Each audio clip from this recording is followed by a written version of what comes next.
বন্ধুরা, আমি অয়ন, তোমরা দেখছো এওয়াইডিএসএসসি। চলো আজকে একটা খুব সুন্দর অঙ্ক করে নেওয়া যাক। একটি শহরের জনসংখ্যা প্রতি বছর 10% হারে বৃদ্ধি পায়। বর্তমানে জনসংখ্যা 24,200 হলে 2 বছর আগে জনসংখ্যা কত ছিল? ইংলিশে কি বলেছে? The population of a city increase by 10% every year if the current population is 24,200। What was the population 2 years ago?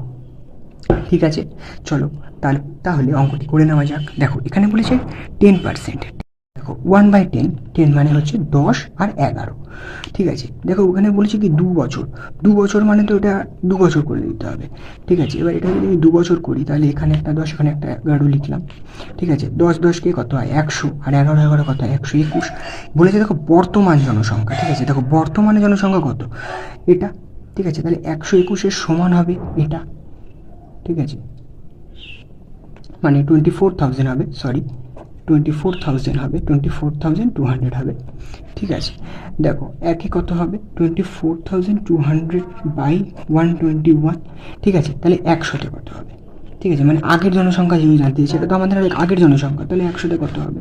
ঠিক আছে, 121 দিয়ে করলে দেখো এটা হবে 200। ঠিক আছে, তাহলে হবে হচ্ছে 20,000। ঠিক আছে, এটা তো আমাদের একটা প্রসেস হয়ে গেল। এবার দ্বিতীয় প্রসেস। ঠিক আছে, এটা আমাদের রেশিও প্রসেস। ঠিক আছে, রেশিওতে করলে এবার যদি আমরা অপশান ধরে করি, দেখো এখানে অপশান দেখো 20,000 আছে। ঠিক আছে, এইবারে এই যে 20,000টাকে যদি দিই অপশান ধরি, আমি এটাকে ধরে যদি তোমরা করো তাহলে 20,000টা যদি করি, দেখো 2 বছর বলেছে, তাহলে 110/100 ইন্টু 110/100। কারণ কি বলেছে 10% বৃদ্ধি হয়েছে। এই লাইনটা পড়ো, দেখো 10% বৃদ্ধি পায়।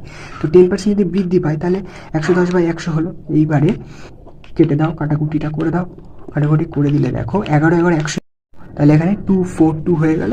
ঠিক আছে, তাহলে আমাদের অ্যান্সার বেরিয়ে গেল।